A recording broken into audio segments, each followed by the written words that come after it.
Que Pasa Calexico. Welcome back to the podcast. First of all, I'm super excited to be back in person. This is my second episode in person since I don't know when, since the pandemic started. But I'm really excited to be back, especially since I'm back here at Calexico Brewing Company, which was like the home ground for the podcast for a long time. Really thankful for the Yepes family, Jose Luis, Robert, and their dad for allowing me to record today's episode here. It feels a little bit surreal since, it's been a long time since I was here doing this in at the place. Also want to thank my sponsors. I'm really, really thankful for you guys. Today is the first time I get to use my equipment that I bought with the money that you guys have been, sponsoring me with, the two new mics, digital recorder.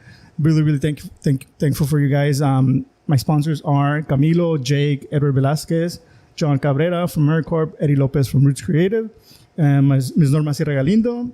Also want to thank Dents on Border. If you have any dents or scratches on your car, make sure you contact Dents on Border. I'll leave a link to their Facebook page in the description of the podcast. Also want to thank Sergio's Tacos and Hot Dogs, serving the Imperial, San Diego, and Yuma counties with over 8 years of experience of Mexicali-style hot dogs and taquizas. Contact Sergio at 760-562-0057 or look for Sergio's Tacos and Hot Dogs on Facebook. Finally, I want to thank David Gastelum. If you're thinking of buying or selling a home in the Imperial or San Diego counties, make sure you contact David. He's not only a realtor, but an investor with over 20 years of experience, and he'll teach you along the way in one of the most important investments of your life. His phone number is 760-235-9576, or you can find David on Facebook. Just search David Gastelum and you'll find him. So yeah, thank you guys. Thank you so much for sponsoring the podcast. I really, really appreciate it. My guest today is a returning guest. This is his third time on the podcast. The first time you were here, you were with the Blue Falcon crew. The second time you were running for Brawley's city council. And now you have a little project that you're doing to bring some awareness to something. But before we get into that, last time we spoke, it was through Zoom. You were running a campaign, and congratulations on winning for city council. Can you tell us a little bit about how life has been since the last time you were on? Yeah. As I was telling you on the first take, it's interesting because I've ran multiple campaigns. Probably worked on more than 20. Prior to this campaign in the fall where I ran for city council, I was a district director for Mike Bloomberg. And as you know, Mike Bloomberg in the primaries got his butt kicked pretty much on Super Tuesday. But he did manage to win some delegates. And one of the delegates is the one that my team was able to deliver. So we had this system down, right? We worked for a presidential candidate. We knew how to work it. And then COVID hits. So right towards the end, after Super Tuesdays, right when we went to this COVID situation and all the lockdowns, and we thought by the fall we might be back to normal, and as we all know, it just never did, right? So I ran this entire campaign on word of mouth and social media, which is very new to me. I've always used social media. I think I've become effective at using it, but this was 100% social media, nothing else. There might have been some Zooms and newspapers. We had an interview, right? Mm-hmm. That's all very helpful. It helps us spread our message, but all my advertisement, all my outreach was through social media. A lot of candid videos, like you're just out there walking and you're live streaming. And once you're live streaming, once you F it up, like that's it, right? Yeah. It's out there. Yeah. And so I remember making a comment, like I was so excited. I was like, I'm not here to fight. I'm not here to start anything. I'm bringing my assets. I'm bringing my tortillas to the frijoles. And I was like, what did I just say? But that's me in general, right? Mm-hmm. We talk and you know what I'm like. And I think it came across very genuine and the people accepted it. And again, record number of votes. The elections were switched from off number of years to a general election. We were part of the presidential election. So, people came out, like they came out strong. Mm-hmm. 3 years ago in 2017, I think I barely cleared 1,100 votes. Won most of the precincts, but that was the turnout, 1,100 votes. This time, I won one precinct, I think, but I ended up in second place out of 4 people, with 3 positions, and I racked up about 4,300 votes. Mm-hmm. So that to me was impressive. That's the second most ever, and right behind the guy that beat me this time, was ahead of me on this one, was this George Nava. He got about 5,000 votes, which is huge, right? That's more than county supervisor elections, IID elections. and all in the little town of Brawley, which Yeah, is it's crazy. impressive. Yeah, and I mean, it had a lot to do that with the fact that it was a presidential election, and Absolutely. which I mean, it's kind of sad that even with the the population of Brawley is similar to Calexico, around 30, 40, right? Yeah. And only like 5,000 people turn out to vote. It's still. And we had probably about 8,000, 9,000. That's my share of the vote. But in general, I mean, if you consider, I just look at these. I honestly believe elections should be changed over to a Monday and it should be a holiday. Yeah. A lot of working people. This is what I say. It's kind of. If I just consider, and I know this was 2017, a close friend said, "Look, man, I went to work. I worked all day. I got off. I was rushing. I went to pick up my kids. I took them to basketball practice. This and that." And he goes, "By the time I noticed it was 8 p.m. and the ballots, the polling places were closed, and I didn't get to vote for you." And he apologized, and I said, "Don't worry, man. I mean, I didn't lose by a lot. I lost by about 100 votes. But if you consider my base is middle class."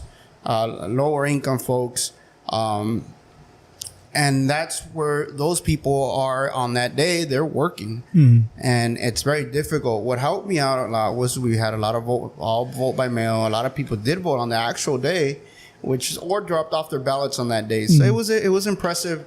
It was nevertheless it was interesting, and these elections were like none ever before.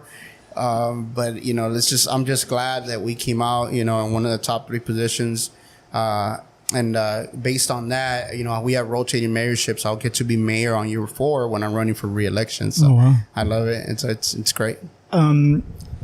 So now you have this new project going. As I don't know if a lot of people know, but you're a Marine Corps veteran. Yes, sir. And I forgot to mention that in the description, but that's something that you are, and you're always doing something to bring awareness to the veterans. How all the things that veterans need, and you're doing like a project now. Can you tell a little bit about what you're doing? No, absolutely. Just real quick on that background, right? I did 7.5 years in the Marine Corps, got out. I am considered a disabled veteran. I do have PTSD. I do take medication for that. And so many years ago, based on all the things that I ran into, if you would have met me even 10 years ago, you would have realized something was up with me, right? But we've worked very hard. I have worked on it. My wife has worked on it. My family has worked real hard to get me to this point where I'm at now. And thank God, I mean, we've been able to be very productive. So having gone through all those hardships when I got out of the Marine Corps, and that included like getting in fights, getting arrested. Bar fights were very common. I used to love them. I used to seek them. And I would never pick the fight, but I would love it because there was always the biggest bully in the bar that would pick on me since I'm only 5'4". And I always felt like I had to teach somebody a lesson. And not that it's funny now, but at the time it wasn't. My wife would get so upset, like, "What are you doing, Ramon?" And there were a lot of setbacks based on that. Quickly, I realized that something was wrong, right? I went to seek mental health care.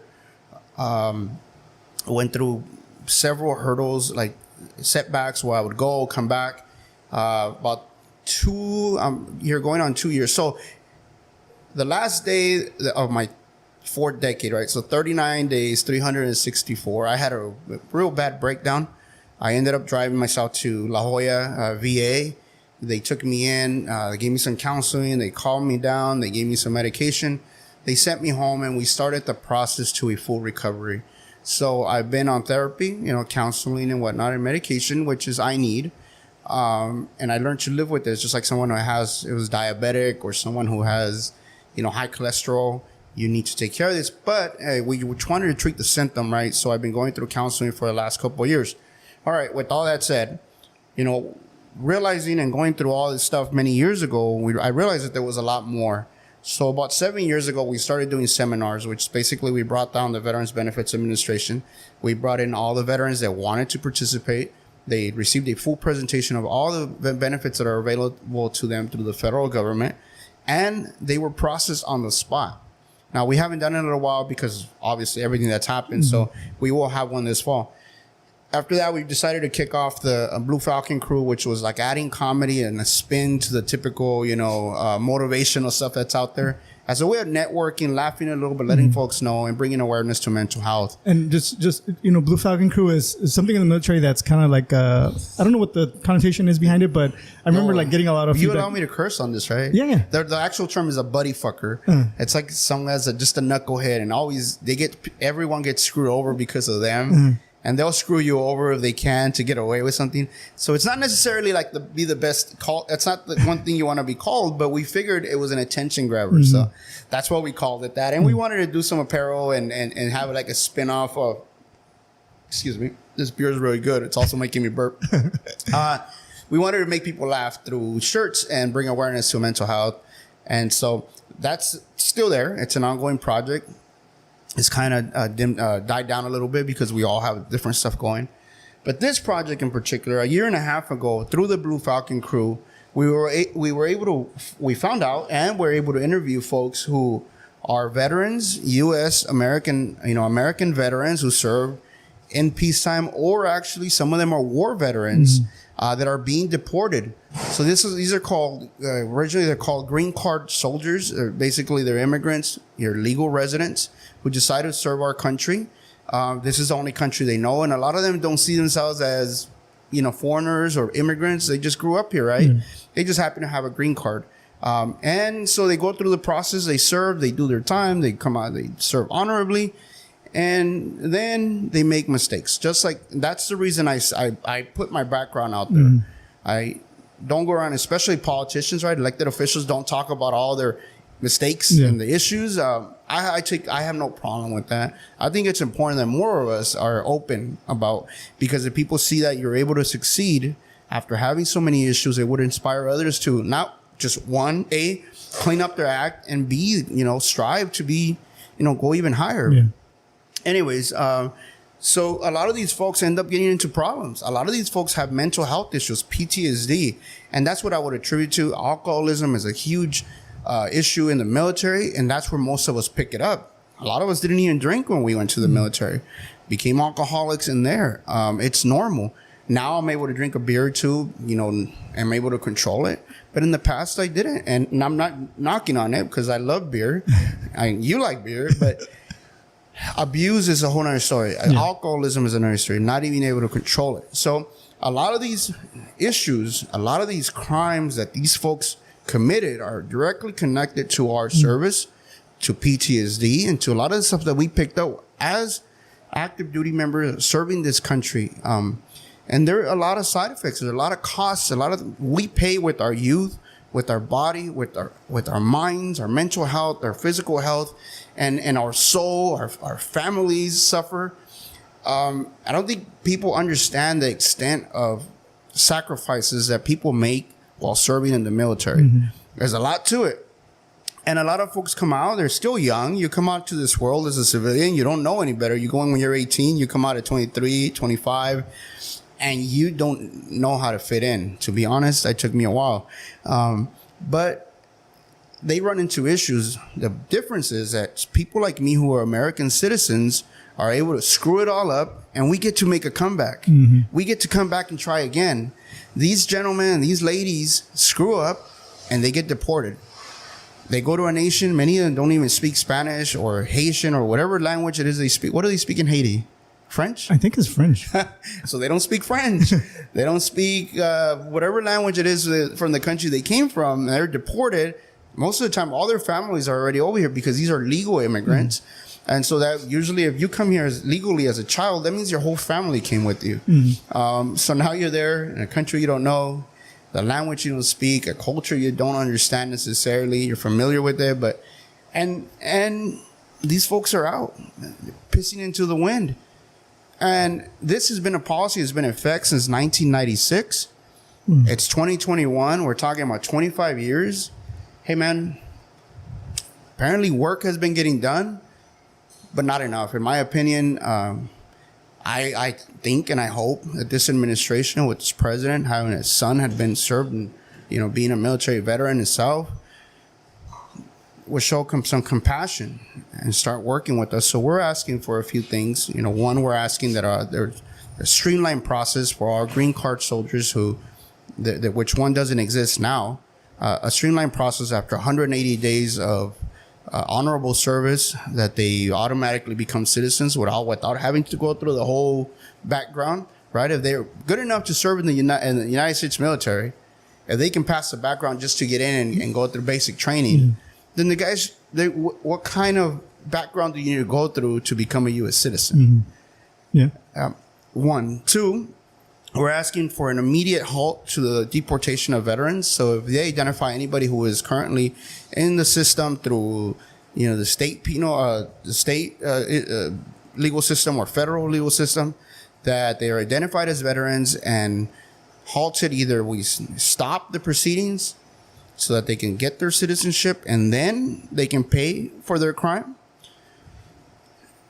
And lastly, we are asking for a presidential pardon to bring back all these folks. Now, I get it. Folks are saying, well, what about these folks? What about that folks? I'm not going to ask the question.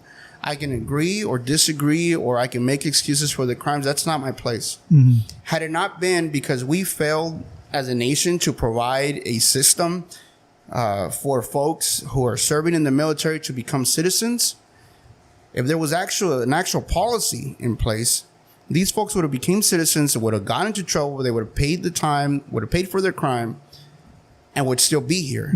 So for me to say that, so had it not been for a failed system or policy, these folks would have never been deported. So for me to make the distinction amongst the crimes is impossible for me, because what is good enough for you might not be good enough for me, and vice versa. So that's where we're at this point. We kick off June 28th. We're going to walk the entire length of the border, which originally I put it just on maps where it's like 1,545 miles. I was like, all right, cool. But we just mapped the actual border itself. It's 1,954 miles.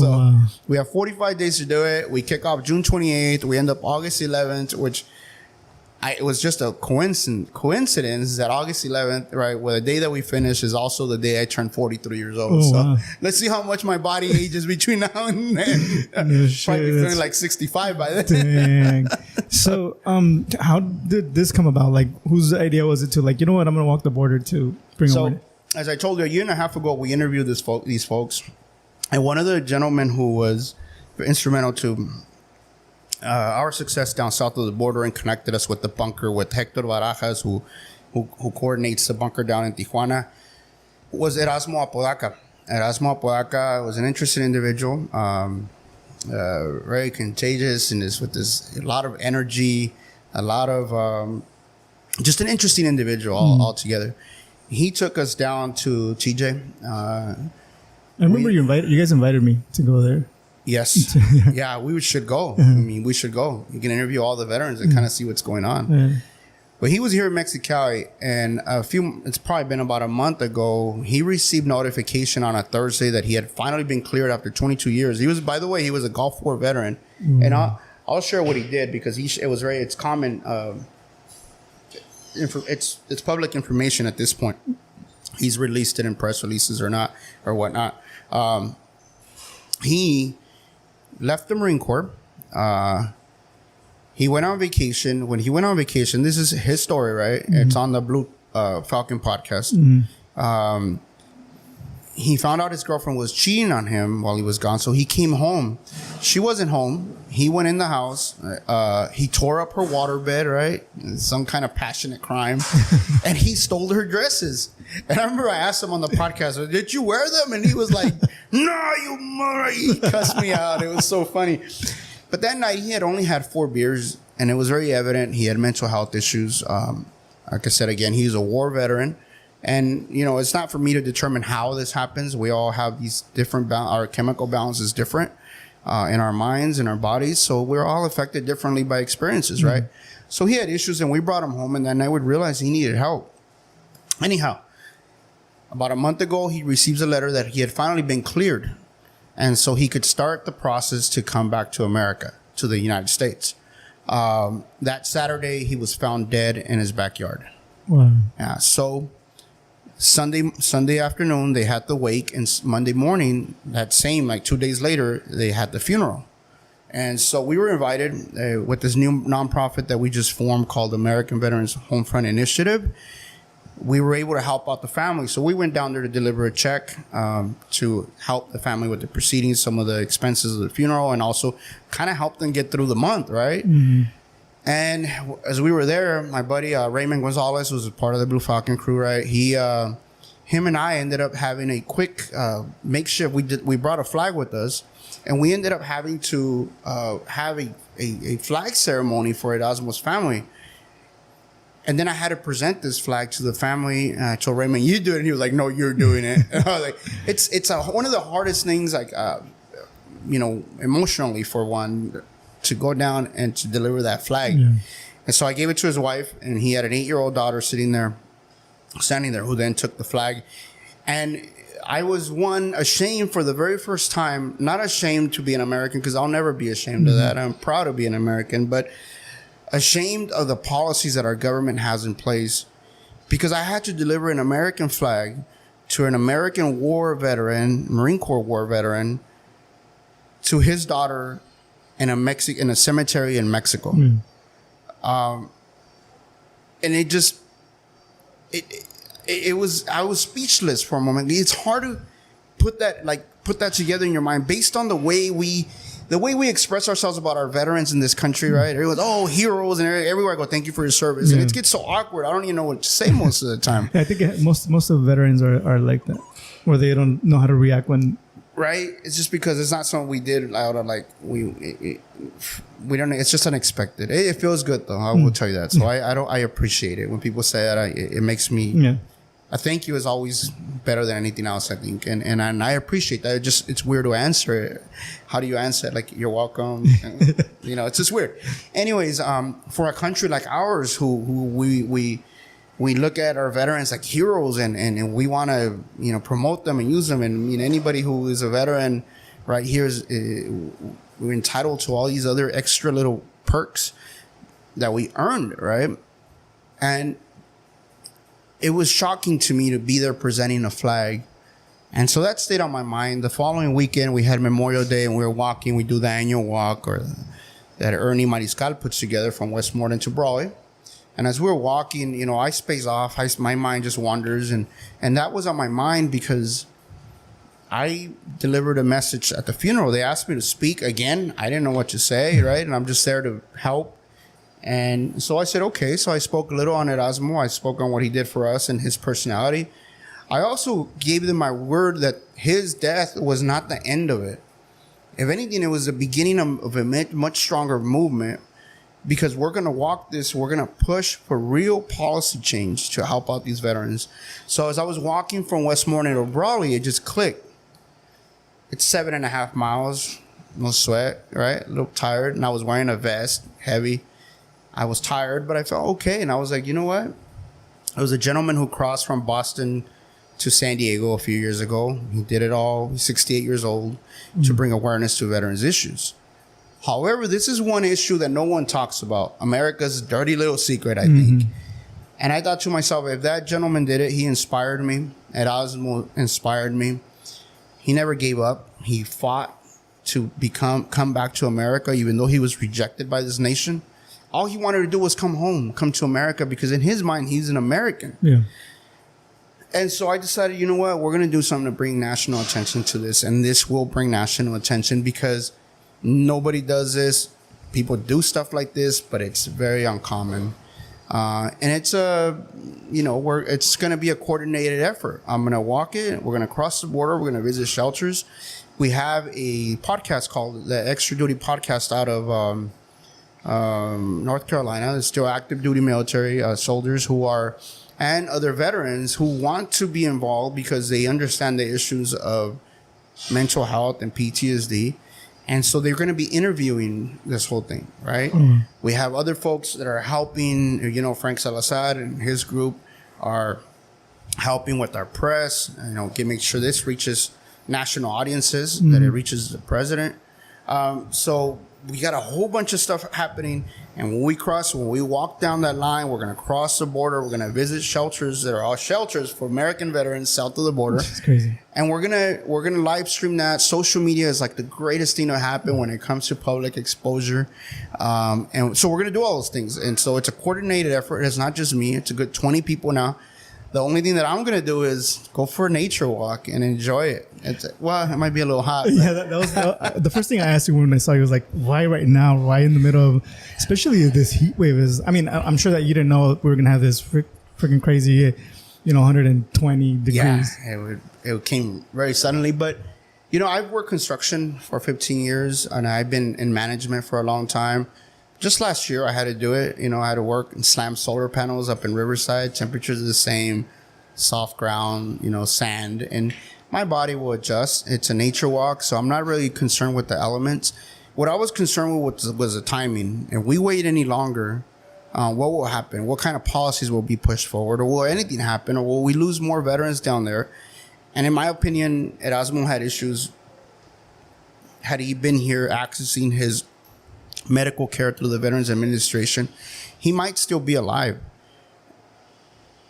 And that stays with me. Mm-hmm. And this is what activism looks like. People complain, people want to make a change. You know what? I always told my kids, and I told everyone who's known me in my life, who has asked me for advice, who's kind of trying to move forward but is struggling because they're afraid or something. I always say, man, grab the bull by the fucking horns and get your shit done. And this is what activism looks like when you grab the bull by the horns. No real change came about where people just sat there complaining. I get complainers all the time. I get them there in city council. I get the 2 or 3 that complain about everything. They complain about the process. They complain about the way it looks. They complain about every little thing. And I'm fine with that. I get it, and I appreciate their comments. But real activism and wanting to make a change, it takes dedication. It takes either a strong push or it takes a continued strong effort. What you do with your podcast, that is growing and growing. Your sponsors are growing. Your equipment, by the way, I appreciate being the first one to use it with you. It looks super neat. That mic is brand freaking new. I just got it out of the box You're gonna have to sanitize it. I think I spit all over it. I remember the first time we interviewed, they get that makeshift stuff, which I thought was really cool. And this is what it looks like. If you want to succeed, you got to stay on it. You got to be consistent. You got to press forward. You got to press hard. And in my opinion, we want to get this done, and we want to get it done now. So this is a time-sensitive issue, has been happening for 25 years. They have had rallies. They have had signature collections. They have had everything you can think of. I mean, I just heard a comedy skit by George Lopez talking about this in San Francisco. So it's getting out there, but we have put all our resources and efforts together. On this walk, it's 45 days. We have 45 days to make these demands and to be as loud as we can be. That's the plan. If this administration, if this Congress and Senate really, truly care about veterans, and I mean all veterans, not just the ones that they deem to be the ones that that they care about. Yeah. I mean all veterans, including the ones that are deported right now. We're going to make this push, and if we get to day 45, and we get to Brownsville, Texas, and nothing has happened, then we're going to continue. There's also a collection of signatures happening at the same time. Then we're just going to load up on a caravan, and depending on how I feel, we're going to head it straight up to Washington, D.C. So that's what this summer looks like. Hopefully, we get to day 21, and all this has been fixed, and I can just stop walking. I'd be like Forrest Gump, just one day he decided to stop running. and yeah, like you said, a lot of politicians like to, I mean, it might sound bad, but they like to use veterans as a platform to maybe Absolutely. Get elected and move forward. But yeah, I mean, this is something that, it's crazy to think that there's people that give up their bodies, their minds, like you said, their souls, and yet, they're not deemed good enough to be American citizens. Especially when the problems they get into in our country is because after they're out of the service, a lot of times it's because of the issues they've had coming out of the service. Absolutely. And it's mind-boggling that, like you said, we don't deem them good enough to be Americans or citizens, and it's just crazy. So how can people how are they going to be able to, follow your progress and the stops or listen or all these things that you're going to be doing? Yeah. So first off, real quick, we mentioned politicians. So I got to say that there are a lot that care. In particular, ones that are helping me right now is our assembly member, Eduardo Garcia, who is always up to help. Another one is our JB Hamby. Yeah, one of my favorites out here. I don't know, you've interviewed him before. I think he's fantastic. He's helping Tomas Oliva from the city of El Centro, through his position as a congressman's director or district director here in the region, is also helping me out. Obviously, all people are limited in many ways, but wherever they can, they are. So those are 3 elected officials there who are already stepped up. Again, I mentioned Frank Salazar and a few others, and I'll mention them all as they come on. I know that one of my colleagues, George Nava, has already extended his hand. Donnie Warren has also reached out to see how he can help. So there are folks who care. And I'm sorry, back to your question. How can people follow the progress? So they'll be able to follow it in multiple ways. One, you can follow me on social media, Instagram, Monchio Castro, which is Moncho Ramon for my name. Monchio Castro, Ramon Castro on Facebook. Obviously, the Extra Duty podcast. Find them on Instagram. They'll be interviewing and following the whole process. You can also go to our website. We're going to have an interactive map to show you where we're at. It'll be tracked through GPS. It's American Veterans Homefront Initiative. And I don't know, when I made up the name, I thought it was very cool. And now that I have to repeat it over and over, it's like super long. But American Veterans Homefront Initiative.com. You can go on there. There's also a way to donate. If people want to help, I've been getting those calls a lot, gas cards. We're going to need gas cards. We need, folks for our vehicle, right? We need be able to stay at hotels. We need meals. So, because we're going to walk 8, 10, 14 hours, however my body feels. And then we got to stop and rest. And I have a team of 2. I'm not going to go more than 2 because it gets very expensive. But they're going to be switching on and off driving. They'll be meeting me at locations. They're also providing safety for me. Like, they know where I'm at all times. They're making sure that I have, dry socks. They're making sure that I have meals on me, access to water. So all those things are very important, and they're going to be providing that. One of my folks is another Marine Corps veteran, George Alcon. And the other one's a longtime buddy. He's been a friend of mine since I was like 7, 8 years old. I think 35 years now. Mario Robles. And so he'll be on there. He's very quiet, always in the background, help me with all my campaigns. So. And then obviously, the crew, man, the Blue Falcon crew, those guys are always there for me. Ernie Mariscal, Raymond Gonzalez, and now we have another guy we're hoping to get him on to start take my place on the Blue Falcon crew, Daniel Nunez from Imperial. And I'll share all the links, where they can follow your website, and obviously people, if they want to donate, because like you said, expenses, hotel, gas, all these things add up. So it's going to be, you're going to start from where? From TJ? So we're going to start at TJ. We will visit south of the border in TJ early on Monday, June 28th. At 9 a.m., we expect to start our press conference. It shouldn't go more than 15 minutes to an hour. And then we will dip our foot in the water, Pacific Ocean, say a quick prayer with the gentleman on the other side of the fence, deported veterans. And then we will step off. From there, we hope that by August 11th, we finish off in Brownsville, Texas. Obviously, past it, it's a national wildlife refuge, but we're going to get to the Gulf of Mexico. Hopefully, all goes as planned by August 11th. So be ready to celebrate. I turned 43 that day. My family will be down in Brownsville. It's going to be a big party. We hope to have a big party. We'll see how I feel, man. I think I'm just going to want to rest for like a week. Again, if nothing's done yet, then we're going to chill out that day. And the next day, we start on our way to Washington, D.C. So, yeah, that's pretty cool. And, I hope that people really, promote this, especially here in the Valley. You're from Brawley, obviously. But I think, like I said, I was talking to some kids at Career Day the other day. And I was like, you know what, it's good to have pride in your town. But, obviously, we're from the Imperial Valley.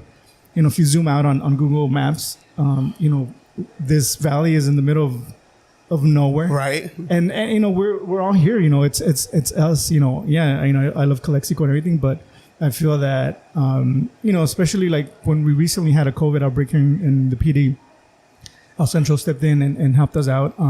So we're all here for each other. So you're from the valley, you're from Brawley. And I really hope that the people from the Imperial Valley make noise and hopefully get this, this message out to Washington, and hopefully, we get to cut your trip a little short. That way you don't have to walk those 45 days. Well, I'm sure another reason will come up, and we might as well just finish it, right? But yeah, we'll see. My body will appreciate it. I've been walking. You asked me earlier what I've been doing, and we've been training. So we've actually been hitting the mountains, and you'd be surprised. I had no problems whatsoever climbing the steep hills. My problems have been walking here in the desert. This is where blisters and my feet hurt. So that's going to be interesting. So do you know, like, most of the terrain, is it obviously from here to, I don't know, like from here to, because I've driven, east, and it's, desert. Mm-hmm. So what's the terrain like from here to, because from here to San Diego is, mountains and whatnot. Yeah. But from here east, it's mostly flat. You're going to have a lot of desert, mostly flat, but maybe some terrain changes. It's not too bad. That's what I'm talking about. It's just a nature walk. It's easier than construction. It's easier than all my boys who had to go out there and serve in combat. It's easier than a lot of other things in this world. It's mental fortitude. It's just sticking to it, knowing what you're doing it for, setting a goal, right, of how much we're going to accomplish per day, mm-hmm. and sticking to it. And just like I said, what are you at, like 140 podcasts already? Or you're way up? Yeah, I think like somewhere around there. That is like some serious dedication. I don't think people understand the work, the time, and everything that goes into it. Mm. So that's what it is: consistency, setting our goals, and walking through, and obviously making a lot of noise. Mm. Let's beat the drums the whole way down. 45 days. Take out your pans, beat them with the. They say there's a country. I think it's Peru or Chile, where, if the people are so dissatisfied with the government, they all come out with their pots and pans and beat on them until the current leadership steps down. That's how it works. It's done over and over. And so the same thing here. Let's take out our pots and pans. Let's beat on them all the way, for 45 days. And let's make some change. Yeah, and it's crazy that, like you said, this is something that's been going on since what is it, 96? It's a executive policy put on forth by President Bill Clinton in 1996. And it's crazy that it's been so long, and I don't know, it's just mind-boggling to know that there's veterans that were deported. Right. It makes no sense to me. I don't know. And it's just me. This goes beyond politics. It goes beyond political parties. It's just an absolute will, just people don't want to do something about it, or we just haven't been loud enough, I think. Mm-hmm. Because we're on our fifth president since Bill Clinton, right? Bill Clinton made this change. You had George Bush, who was a Republican. You had Barack Obama, who was a Democrat. You had Donald Trump was another Republican, very conservative, loves the troops, right? Except for the ones that get caught, becomes president of the war. Yeah. And now you have Joe Biden. It's 5 administrations. That's 3 different sets of views, I think, all who claim to love veterans and our military. But again, do we love them all, or just the ones we think are good enough? So yeah, I think that's the biggest thing. Like like you said earlier, we talk so well about our veterans. Thank you and all these things, but like we can't help people that serve our country and are suffering, in a country that's not their country. Like you said, most of them have lived here, or basically, they were raised here, and yet we kick them out to a country that they know nothing about. Yep. And they're not from that country. Maybe they were born there, but they're Americans, and they showed it by fighting for our country. And yet, it's so crazy. And you're walking across the border because I'm assuming because it's the closest, and you've had contact with veterans that are in Mexico, but there's veterans that have been deported all over the world. All over the world, absolutely. So initially, when I first conducted that interview with Hector Barajas down at the bunker, he mentioned all the countries he's visited. And he's gone as far as Europe, the Caribbean, Central, South America, Mexico. So he's been all over the world. And it's not just Mexico. What it is, it's a pretty big task. 2, it's symbolic of what's happening, right? Because right along the border, And the other thing is, it's our biggest border. We're able to cross it and see with ourselves what is happening. And so we know it's in TJ, we know it's in Mexicali, we know it's in San Luis, we know it's in Matamoros, we know it's in Juarez. So we're going to stop in as many places as possible and visit those shelters, deliver, money, deliver goods, whatever we can to help. But most importantly, we're going to bring attention to this issue, and let's hope. And I hope that if our president hears this, or any elected official, any city official in the industry, we need to understand it's not just the president, it's all of us together. And if we're loud enough, all elected officials, anybody, any American, any person in general, if you just pick up that phone, call your congressman, let's make this happen. Yeah. But we got to do it together. All I'm doing is making a whole lot of noise. That's it. Oh, that's my wife. My wife is here to pick me up. Okay. That's my Uber. She's my Uber driver, except I don't pay her. What's up, babe? So yeah, like I said, I'm gonna put all the links for your website, your Instagram, the podcast that will be recording this. I'm gonna put it on the description. Right now Twitter is a big thing, so I hope people that are on Twitter, get on there and tweet about this event. Make sure that people, especially in Washington, hear about this, because it's something that's really important that we really need to get the word out there. Like you said, it's crazy to think that there's veterans, I say veterans in Mexicali that absolutely can't, they're so close to the U.S. and yet and that I'm sure a lot of them have family here that they haven't seen in a long time because they might not be able to cross or whatnot, but yeah, it's just, I remember when we talked about, the first time we met when I interviewed with the Blue Falcon crew, we talked about this. We talked about suicide rate. Absolutely. And, it's just crazy. Like you said, we especially politicians, talk so good about our veterans, but yet we're not able to help them and a lot of things that, they need help with. And we idolize our veterans, and as a nation, we idolize our veterans, right? We love them. We thank them. Let's put our money where our mouth is. If we truly care about our veterans, let's make this happen. And so that's what this is about. I'm going to do what I need to do, and I hope that we all do our part and get this done. I'm excited. I'm excited to follow the trip. I'm not excited. I wouldn't be as excited to walk in, but well, join us live as I cross Calexico, and then we're gonna cross south. Oh yeah, for sure. So join us to go visit the folks down in Mexicali.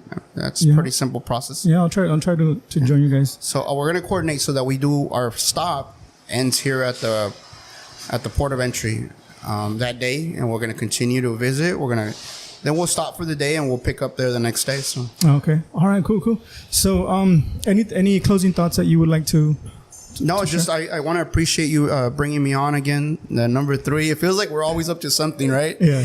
And I appreciate that, and I know that you're supporting us as well. You wouldn't have brought me on were you not. So appreciate that. I appreciate the opportunity and the opportunity to visit Calexico Brewing Company. Good beer. I just had one. Yeah. And that's only one because I have to stay hydrated. But I appreciate everything. Appreciate you. Appreciate the work you do. And thank you.